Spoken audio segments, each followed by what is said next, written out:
Asnjëra nga partitë parlamentare të cilave u kemi bërë ftesë nuk ka pranuar të bëjë një marrëveshje për bashkëqeverisje, megjithse vota e qytetarit kësaj radhe kishte përcaktuar që duhej të kishte një koalicion qeveris. I bëm ftesë 2 herë LDK-s dhe kemi qenë në kontakt vazhdueshëm me Nismën.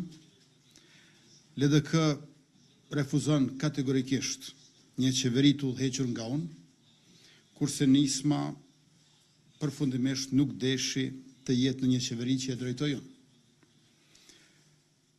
Po të rezononin ndryshe këto dy parti edhe të pranonin ofertën tonë për bashkëpunim, ne jo vetëm që do të kishim numrat e nevojshëm për të formuar qeverinë e re nga kjo legjislaturë, zgjedhjeve parlamentare të rregullta, të lira, të ndershme të 9 shkurtit si vjet, por edhe do të mund të jepnim zgjidhje çështjes së zgjedhjes së presidentit, e cila na pret pas vetëm 4 muajve.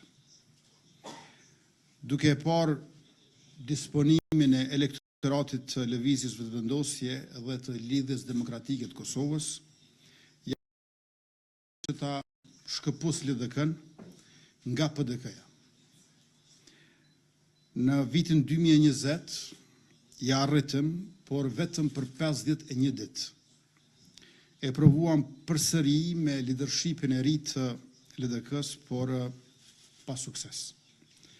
E vetëm një mënyrë se si LDK pranonte të bëjë pjesë e qeverisë me ne, ishte që edhe PDK-ja të jetë aty brenda.